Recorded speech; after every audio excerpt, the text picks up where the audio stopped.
Culiacán usually wakes up slowly, the way most cities do, with metal shutters lifting, street vendors dragging carts across cracked pavement, radios murmuring morning news. But on January 5th, 2023, the city did not wake up. It jerked, as if pulled from sleep by something violent and unforgiving. Because before the sun could fully rise over Sinaloa, before coffee was poured or children were dressed for school, the sound that spread across entire neighborhoods was not traffic or voices, but sustained gunfire, echoing so loudly and so continuously that people couldn't tell where it was coming from, only that it was everywhere. And in those first minutes, no official statement existed, no explanation, only a growing realization that whatever was happening was not a normal shootout, not a passing clash, but something organized, deliberate, and far bigger than anything the city had seen since the last time the government tried, and failed, to take one man. Within minutes, roads began to disappear, not because they were closed by authorities, but because they were physically erased by burning vehicles positioned with precision. Buses turned sideways, trucks set ablaze, intersections transformed into barriers, and as frightened families peered through windows or hid on bathroom floors, phone videos started to surface, shaky and unfiltered, showing armed men moving calmly through the streets, not running, not panicking, but advancing with a confidence that suggested preparation, as if they already knew how this day would unfold. And while the rest of the country tried to understand what was happening in real time, one truth became impossible to ignore. This was not chaos breaking out. This was chaos being released, and it had a purpose. As helicopters circled overhead and the airport shut down without warning, a name began moving quietly through government channels, through military radios, through whispered conversations that would never reach the public until much later. A name tied not just to a cartel, but to a bloodline, to unfinished business, to a decision made years earlier that many believed should never be reversed. And in that moment, as bullets hit apartment walls and hospitals prepared for casualties, the Mexican government found itself standing at a crossroads it had tried desperately to avoid, because somewhere inside the city, a man was in custody, and history had already shown what happened when the state tried to hold him. And yet, this time was different, not because the danger was smaller, but because the stakes were higher, because this arrest was not supposed to happen quietly. It was not meant to be negotiable, and it was not supposed to end the way it had before. And as the city descended further into lockdown and the violence spread faster than officials could contain it, a question hung over every decision being made behind closed doors. Would the government finally stand its ground and risk everything? Or would Culiacán once again become the price paid for capturing a name the world already knew, but few truly understood? A man whose arrest would shut down an entire city, and whose story does not begin on this day, but years earlier, with a mistake that changed everything. You are watching True Crime Cartel Originals. Before we dive into today's story, I've got one small favor to ask. If you love deep, real stories like this, tap the like button, hit subscribe, and drop a comment below telling us which city you're watching from. It helps more than you know, and it allows us to keep bringing you stories no one else dares to tell. Now, let's get into the story. The footage fades, not to silence, but to a low, distant hum, the kind that feels less like music and more like pressure. And as the screen goes dark, one truth settles in. This was not the beginning of the story, it was the consequence of one, because long before January 5th, 2023, before the roadblocks and the helicopters and the city brought to a standstill, there was another morning in Culiacán when the government made a decision it would spend years trying to correct, a day that taught both sides exactly how far the other was willing to go. In October of 2019, the plan was supposed to be simple, a targeted operation, executed quickly, quietly, and with enough force to prevent retaliation. But plans like that only work when everyone involved believes the rules still matter. And within hours of Ovidio Guzmán being taken into custody, those rules collapsed as cartel gunmen flooded the streets with military-grade weapons, attacking police stations, setting vehicles on fire, and turning residential neighborhoods into battlegrounds. Until the message became impossible to ignore: release him, or the city burns. And faced with the reality of civilians caught in the crossfire, the government did what it believed would save lives in that moment. It let him go. That decision echoed far beyond Sinaloa, because it did more than free one man. It established a precedent, one that both sides understood immediately. The cartel learned that overwhelming force could bend the state, and the government learned that arresting certain figures came with consequences that could not be controlled once unleashed. And for years afterward, Ovidio Guzmán remained at large, not hidden in jungles or remote mountains, but protected by the knowledge that capturing him again would mean reopening a wound the country had barely survived the first time. And so the question was never whether the government could try again, but whether it dared to. Because every analyst, every security official, every resident of Culiacán understood the risk, understood that another attempt would not be met with surprise, but with preparation, that the city itself would become leverage once more. And yet, behind closed doors, pressure continued to build, from international partners, from political rivals, from the belief that allowing the humiliation of 2019 to stand unchallenged would send a message far more dangerous than confrontation. Until eventually, a line was crossed, a decision was finalized, and January 5, 2023, was chosen as the day the government would find out whether it had learned from the past, or whether Culiacán would be forced to relive it. By the time the decision was made to try again, Ovidio Guzmán was no longer just the son of Joaquín El Chapo Guzmán. He had become a symbol of unfinished authority, a reminder of a moment when the state blinked first, and every year that passed without consequence deepened the damage. Because in the world of organized power, what matters is not who you arrest, but who you fail to hold. And after 2019, Ovidio existed in a space few others ever had, openly known, publicly wanted, and yet untouched, a living example of what happened when fear outran control. Behind the scenes, pressure accumulated slowly and relentlessly, not with speeches or announcements, but with meetings, cables, and quiet demands, especially from the United States, where Ovidio Guzmán had already been indicted on federal drug trafficking charges, accused of helping move vast quantities of fentanyl and other narcotics across the border, turning him from a regional figure into an international liability. And as extradition requests loomed and cooperation between governments tightened, the question shifted from if Mexico would act to when, because doing nothing was no longer neutral. It was a decision with consequences of its own. At the same time, the landscape inside Mexico was changing, with the military taking on a larger role in internal security, armed forces being reorganized, intelligence refined, and operations planned with the knowledge that another failure would not just cost credibility, but could permanently undermine the government's claim to authority, especially in regions where cartels already acted as parallel powers, collecting loyalty, enforcing rules, and responding faster than the state ever could. And in that environment, allowing Ovidio Guzmán to remain free became a statement, one that said some arrests were simply too dangerous to attempt.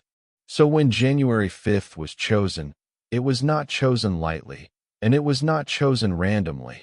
It was selected because circumstances aligned just enough to make action seem possible. Intelligence pointed to his location, military units were positioned, political resolve had hardened, and yet, even as the plan was finalized, everyone involved understood the truth they would never say publicly, that the arrest itself was only the beginning, and that once Ovidio Guzmán was in custody, the real test would not be whether they could capture him, but whether they could keep him once the city realized what had been taken. The operation began without an announcement, without sirens, without the kind of visible force that usually signals something extraordinary, because the intention was never to alert the city, only to isolate one location long enough for the arrest to be completed before anyone could react. And in those first moments, everything unfolded according to plan, soldiers moving with discipline through narrow residential streets, boots scraping lightly against pavement still cool from the night air. Radios kept low, weapons raised but steady, because surprise, fragile and temporary, was the only shield they had left. The target was not a fortified compound, not a remote ranch surrounded by armed guards, but a residential area that looked no different from the others around it. Modest homes pressed close together, cars parked along the curb, neighbors still asleep, unaware that one of the most wanted men in Mexico was inside. And as soldiers took positions and secured entry points, the city remained quiet, holding its breath without knowing why, while inside the perimeter, the last steps toward contact were being taken with an understanding shared by everyone involved, that once the door was breached, there would be no stopping what followed. When the arrest finally happened, it was fast, controlled, and almost anticlimactic in a way that now feels deceptive, because Ovidio Guzmán was taken into custody without the immediate explosion of violence many had feared, restrained and removed from the location before most of the city even knew an operation was underway, and for a brief moment, measured in minutes, not hours, it appeared as though the gamble might actually work, that the lessons of 2019 had been applied, that speed and coordination had succeeded where hesitation once failed, and inside command centers, confirmations were passed along the chain with cautious optimism. But arrests like this do not exist in isolation. They exist within systems built to respond faster than any official announcement ever could. And even as Ovidio Guzmán was being secured, information was already moving outward through networks far more agile than the state, spreading through phones, messages, and word of mouth, carried by people who did not need confirmation because they recognized the signs. And within moments, the conditions that had allowed the arrest to succeed began to dissolve as the city's invisible infrastructure, loyal, armed, and waiting, shifted into motion.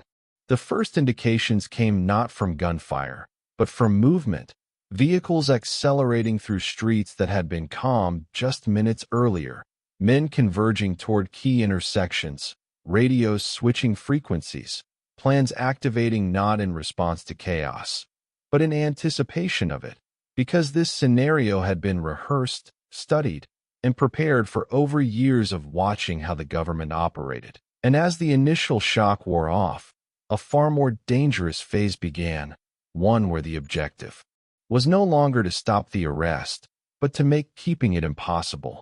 There was no single command ordering the city to shut down, no broadcast message declaring retaliation, because none was needed. The response unfolded organically, efficiently, as if Culiacán itself understood the assignment, with roads blocked strategically rather than randomly, vehicles burned where they would cause maximum disruption, and armed groups positioning themselves not just to fight, but to surround, isolate, and overwhelm, turning the geography of the city into a weapon and forcing authorities to confront a familiar nightmare unfolding faster than they could control.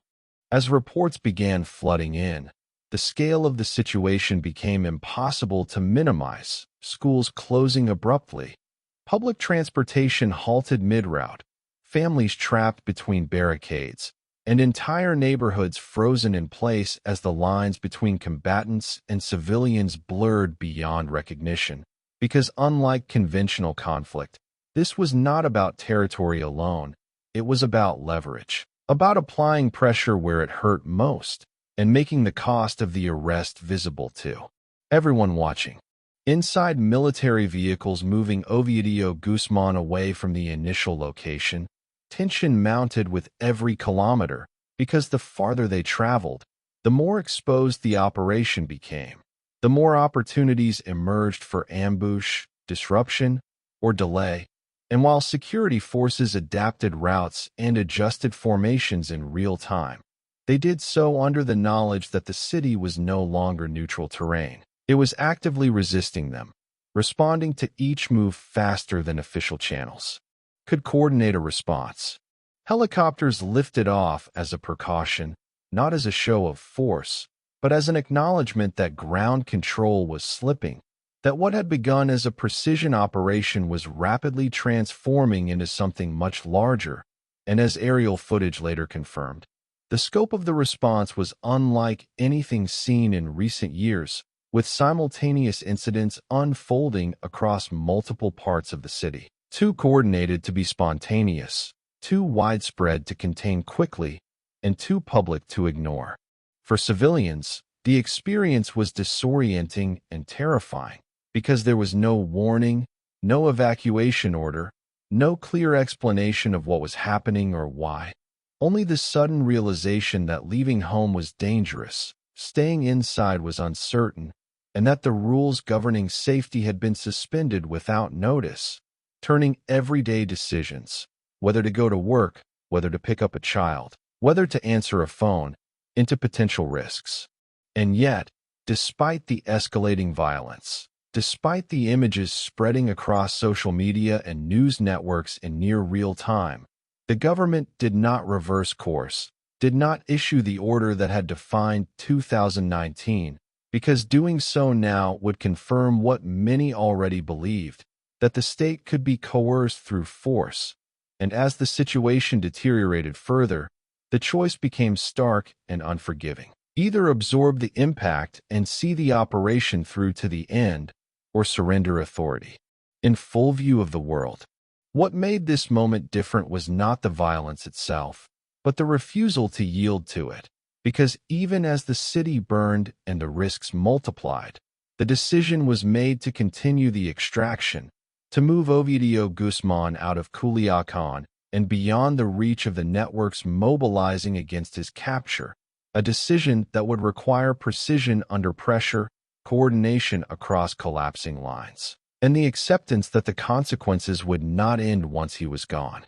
As armored vehicles maneuvered through blocked streets and airspace tightened around critical routes, every second became consequential, not just for the operation, but for the credibility of the state itself, because this was no longer about one man.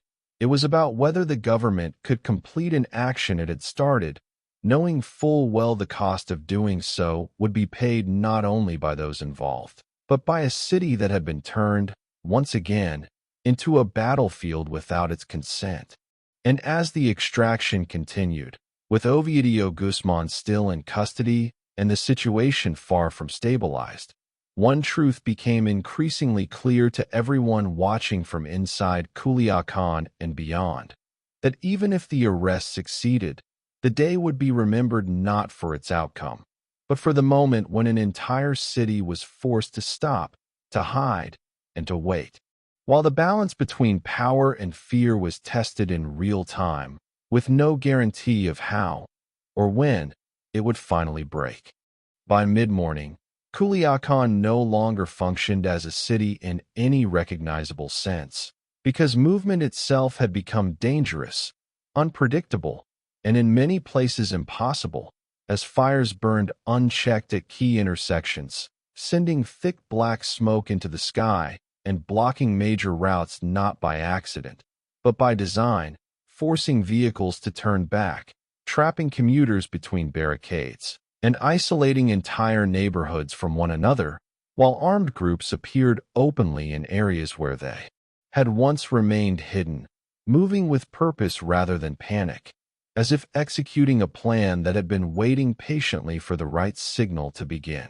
For civilians caught inside the city, the experience was one of sudden confinement, with families sheltering in place as gunfire echoed unpredictably through streets that hours earlier had been ordinary, parents pulling children away from windows, businesses lowering metal shutters and turning off lights, hospitals activating emergency protocols as injured people arrived without warning or explanation. Because this was not violence confined to a single zone, it was pressure applied everywhere at once, creating the sense that nowhere was truly safe, and that waiting, helpless and uninformed, was the only option left. Meanwhile, authorities struggled to regain control over a city that had effectively slipped beyond their grasp, not because they lacked numbers or equipment, but because the response they faced was decentralized, adaptive, and deeply embedded within the urban fabric, making every attempt at enforcement a potential flashpoint. And as reports of shootouts, roadblocks, and armed convoys flooded in from multiple locations at once, it became clear that this was no longer about stopping a single convoy or negotiating a single standoff, but about containing a coordinated effort to paralyze the city until one demand was met. Airports closed abruptly, flights canceled mid-approach, and public announcements urged residents to remain indoors. But by then the message was redundant, because fear had already accomplished what no order could enforce, freezing the city into pockets of silence punctuated by bursts of violence. While above it all, helicopters traced deliberate paths through the sky, tracking movement, relaying information, and guarding the most critical objective of the day, ensuring that Ovidio Guzmán did not remain within reach long enough for the pressure outside to dictate what happened next. What made this phase of the day particularly destabilizing was the absence of a clear endpoint, because unlike a single battle or confrontation, this was a strategy designed to stretch time, to exhaust attention, to overwhelm decision-makers with simultaneous crises until the cost-benefit calculation tipped toward retreat. And for those inside government command centers, the memory of 2019 loomed heavily, not as a warning of what could happen, but as a reminder of what had already happened once, under similar conditions. The difference now was not that the city was less dangerous, but that the tolerance for reversal had evaporated, because releasing Ovidio Guzmán again would not restore calm. It would validate the very tactic being used, teaching a lesson that could not be unlearned. And so despite the mounting pressure, the operation continued forward, with extraction routes adjusted, airspace secured, and military assets repositioned to protect the movement of a single detainee whose presence inside the city had turned every street into a potential battlefield. For cartel gunmen, visibility was part of the message, appearing openly with weapons not just to fight, but to be seen, to demonstrate reach and coordination, and to signal to civilians and authorities alike that this response was neither improvised nor limited. And while many avoided direct confrontation with military units, the objective was already being achieved: disruption, fear, and paralysis. Conditions under which even the most carefully planned operations become fragile. Inside armored vehicles carrying Ovidio Guzmán, security tightened with each update from the field, because every new roadblock, every fire, every reported clash increased the risk of delay, and delay was the one thing the operation could not afford, as the longer the detainee remained within the city, the greater the opportunity for the situation to escalate beyond control, forcing decisions that no one wanted to make under the glare of international attention. As the day dragged on, exhaustion set in, not just physically, but psychologically, for civilians waiting in locked rooms, for soldiers operating under constant threat, and for officials weighing choices with no good outcomes. Because even if the arrest succeeded, the cost was already visible in the damage done to the city, the trauma inflicted on its residents, and the realization that the balance of power being tested would not return to equilibrium easily once the immediate crisis passed. What unfolded in Culiacán that day was not simply a reaction to an arrest, but a demonstration of what happens when criminal organizations operate with the confidence that they can impose consequences faster than institutions can respond, turning the city itself into leverage and forcing the state to prove, in real time, under fire, whether it could endure the pressure it had chosen to confront. And as smoke continued to rise and the city remained frozen, the most critical phase of the operation was still unfolding beyond public view. Because even as the siege tightened its grip on Culiacán, the government was racing against the clock to complete the one task that could determine whether the day would end in retreat or in a point of no return. The most dangerous phase of the day did not begin with gunfire or explosions, but with movement, because once Ovidio Guzmán was taken from the initial location, every second he remained inside Culiacán increased the risk exponentially, transforming time itself into an enemy. And as armored vehicles rolled through a city that no longer obeyed normal rules of traffic or safety, routes that had been planned in advance were abandoned almost immediately, replaced by improvised decisions made under pressure, guided by live intelligence that changed faster than it could be processed, because this was no longer a clean extraction. It was an escape through hostile terrain where visibility, predictability, and control had all been compromised. Inside the vehicle carrying Ovidio Guzmán, security procedures tightened to a degree rarely seen outside of wartime conditions, with layers of armed personnel positioned to shield against ambush. Communication kept minimal to avoid interception, and every stop avoided unless absolutely necessary. Because the objective was no longer discretion, it was survival. And while details of his demeanor would remain largely undisclosed, what mattered in that moment was not who he was, but what his presence represented. A moving focal point around which the entire city's violence seemed to orbit, drawing danger closer with every kilometer traveled.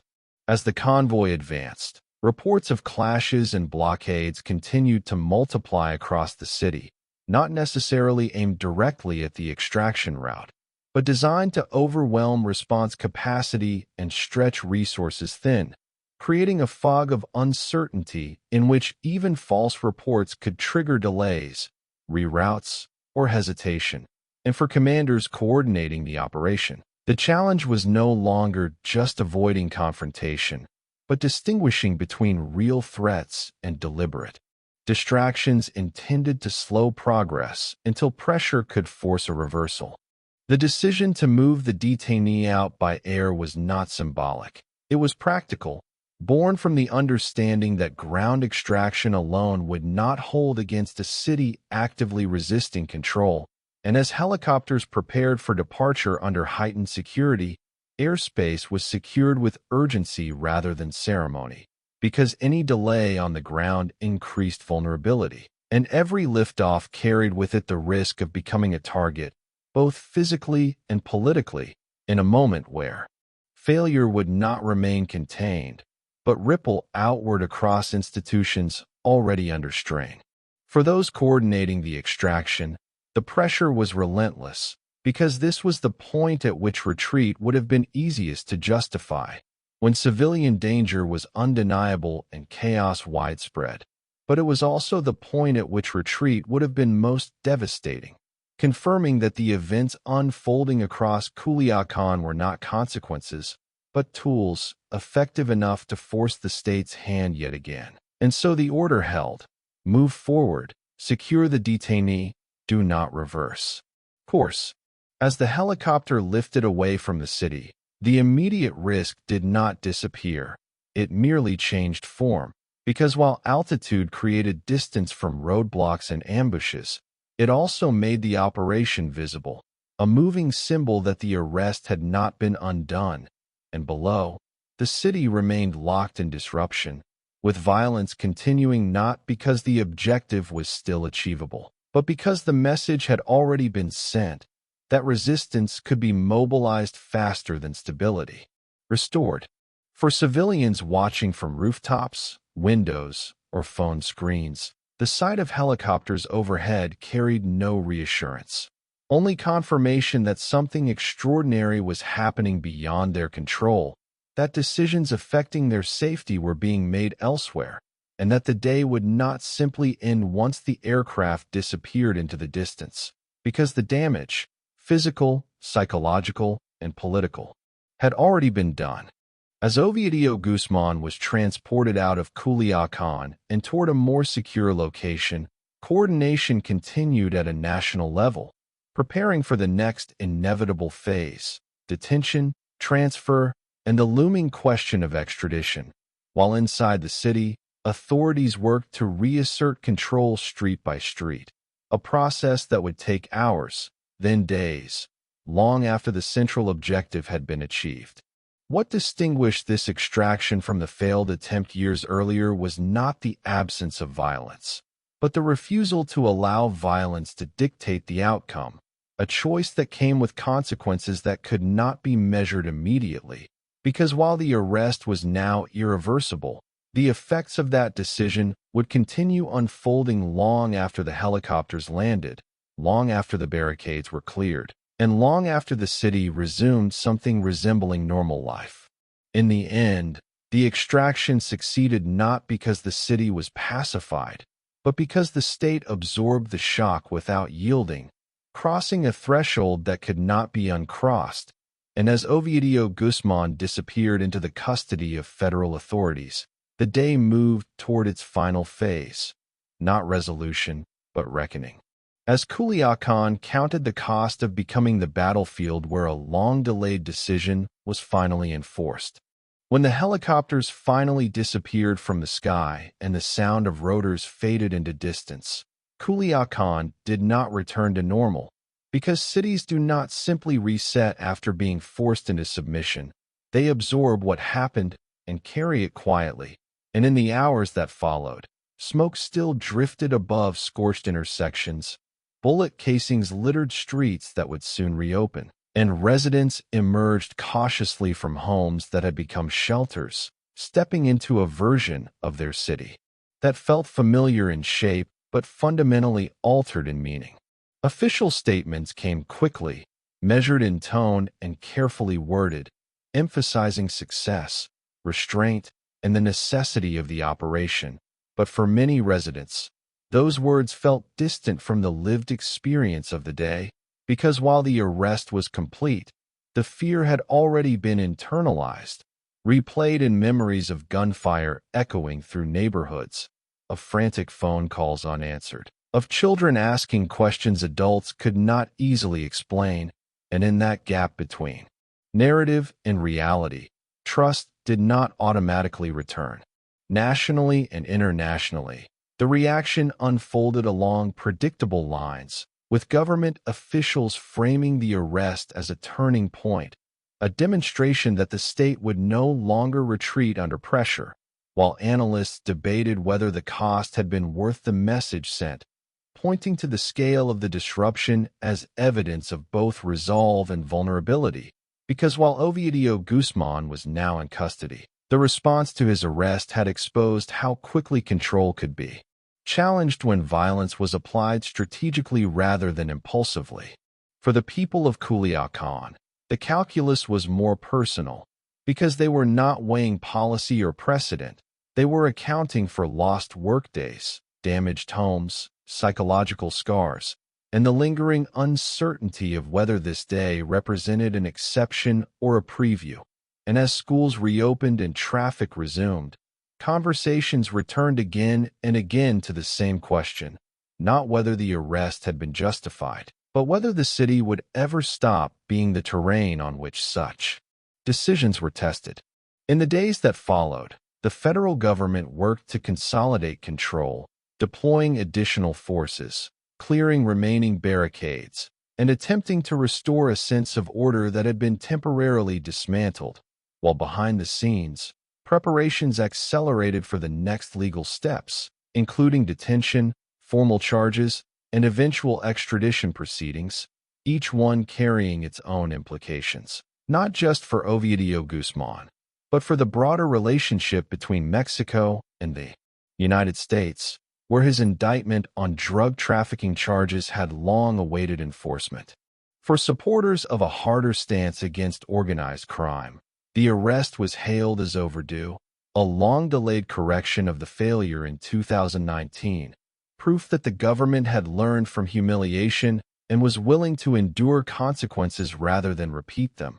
While critics pointed to the scale of the violence as evidence that symbolic victories came at an unsustainable cost, arguing that no single arrest, no matter how significant, could justify the disruption inflicted on an entire city. What made the aftermath particularly complex was that both interpretations were grounded in observable reality, because it was true that the arrest represented a shift in resolve, and it was equally true that the response exposed the limits of control, revealing how deeply embedded cartel influence remained in everyday life, capable of transforming infrastructure into leverage within hours, and forcing institutions to operate under conditions closer to siege than governance. For Ovidio Guzmán himself, the public phase of the story largely ended with his removal from Sinaloa, his presence reduced to official photographs, legal filings, and guarded transfers between facilities, while the mythology surrounding his name continued to grow, shaped not by speeches or statements, but by the memory of a city brought to a standstill twice over his capture, reinforcing a narrative of power that extended far beyond his individual actions.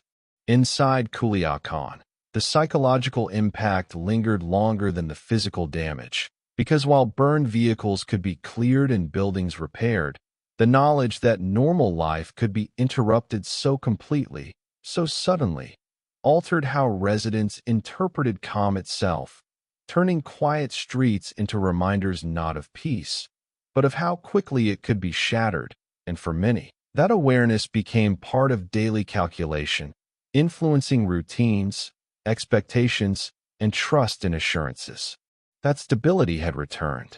Politically, the arrest set a benchmark that could not easily be walked back, because having crossed the line once, the government faced the challenge of consistency, knowing that future decisions would be measured against this moment, and that any perceived hesitation could undermine the message it had paid so much to deliver, creating a cycle where resolve had to be demonstrated repeatedly to remain credible. Internationally, the operation was watched closely, not just as a law enforcement action, but as a case study in how states confront organizations capable of mobilizing urban disruption at scale, raising uncomfortable questions about deterrence, proportionality, and the long-term effectiveness of strategies centered on high-profile arrests, questions that would persist long after headlines faded. And so the day closed not with resolution, but with an uneasy quiet, a city returning to motion without certainty, a government claiming success while preparing for backlash, and a country left to consider what it meant that the arrest of one man could expose so much about power, fear, and the fragile boundary between authority and control. Because while January 5th, 2023 ended with Ovidio Guzmán in custody, it also marked the moment when Culiacán was forced to confront a truth it already suspected, that the struggle playing out within its streets was not confined to one operation or one figure, but part of a longer, unresolved conflict whose consequences would continue to surface, quietly or violently, long after the cameras moved on. Once the streets of Culiacán reopened and the immediate violence faded from view, the focus shifted away from the city and toward a process that unfolded quietly, deliberately, and far from public sight. Because while January 5th had been defined by noise, movement, and confrontation, what followed was defined by silence, sealed documents, guarded transfers, closed hearings. As Ovidio Guzmán was moved through a system designed not to negotiate, but to contain, and with each transfer between facilities, the distance between him and Sinaloa grew, not just geographically, but symbolically, marking the slow dismantling of the leverage that had once turned an entire city into a bargaining chip. The extradition process itself was neither immediate nor dramatic. unfolding through legal channels that lacked the spectacle of gunfire or roadblocks, yet carried consequences just as significant, because approving his transfer to the United States meant more than honoring an indictment. It meant committing to a path from which there would be no quiet retreat, no last-minute reversal framed as restraint. And when Ovidio Guzmán was ultimately extradited, placed into U.S. custody to face federal charges related to drug trafficking, it marked the final closure of a chapter that had begun years earlier with hesitation, compromise, and retreat. For the Mexican government, the extradition was presented as proof that the events of January 5th had achieved their intended outcome, that the cost endured by Culiacán had not been in service of a temporary gesture, but a permanent shift in posture. And yet, behind the language of resolve and cooperation, deeper questions remained unresolved, because removing one figure, even one whose arrest twice shut down a city, did not dismantle the structures that made such leverage possible, nor did it erase the reality that the response to his capture had been so immediate, so widespread, and so effective in paralyzing daily life.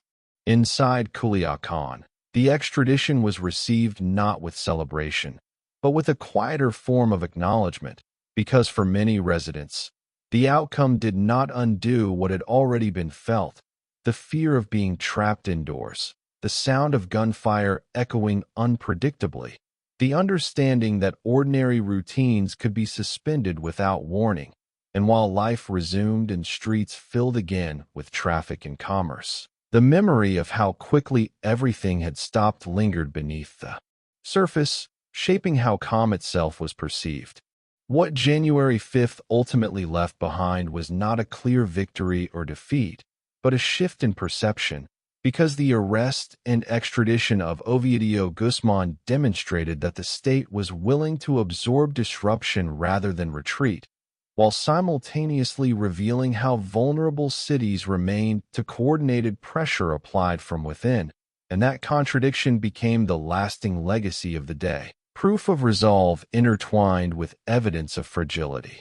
For analysts and policymakers, the event became a reference point, cited in debates about security strategy, extradition policy, and the effectiveness of targeting high-profile figures.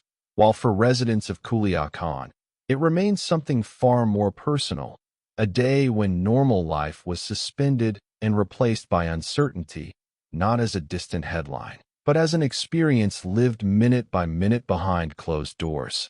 The arrest did not end violence, nor did it resolve the deeper conflict that allowed criminal organizations to exert influence over territory and population, but it did redraw a line, establishing that some decisions, once postponed too long, eventually demand resolution regardless of cost, and that when they do, the consequences are rarely confined to those who made them.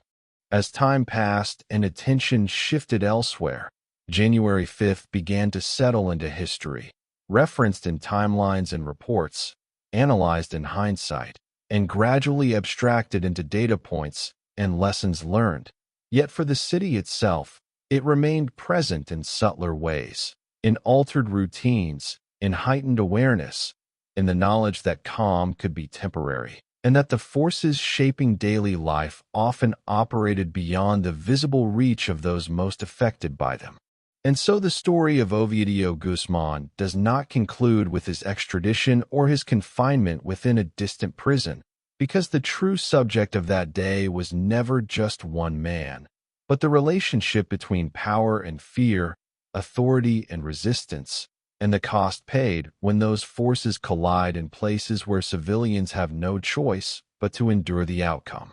Culiacán survived January 5th, but it did not escape it unchanged, because cities remember what happens to them, even when the world moves on, carrying forward the imprint of decisions made under pressure and waiting, quietly, to see whether those decisions will lead to lasting stability or simply mark another chapter in a conflict that is yet to find its end. And as the final echoes of that day fade into memory, one question remains unresolved: lingering beneath every analysis and official statement. Not whether the arrest of Ovidio Guzmán was necessary, but whether the conditions that allowed an entire city to be shut down in response have truly been dismantled or merely paused until the next moment forces them back into the open. The city of Culiacán may have returned to its streets, its traffic, its daily rhythms, but the echoes of January 5th, 2023, linger, a reminder that in the world of cartels and power, no arrest is ever just a single event, and no victory comes without cost. The story of Ovidio Guzmán is not just about one man, one operation, or one city. It's about the fragile line between authority and chaos, and the high stakes that lie hidden in plain sight.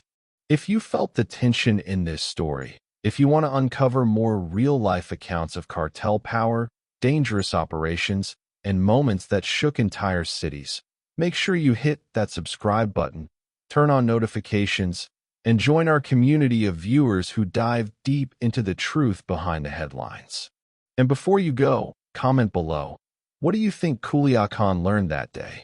Was the government's action worth the cost, or did the city pay too high a price? Your thoughts matter. Every insight helps us explore these stories even further. Finally, if you want more videos like this, check the links on the screen right now. From inside operations to cartel histories, these are the stories that most people will never see anywhere else. Don't miss them, because the truth is always stranger than fiction, and it's waiting for you. Stay alert, stay informed, and remember, in the world of cartels, every second counts.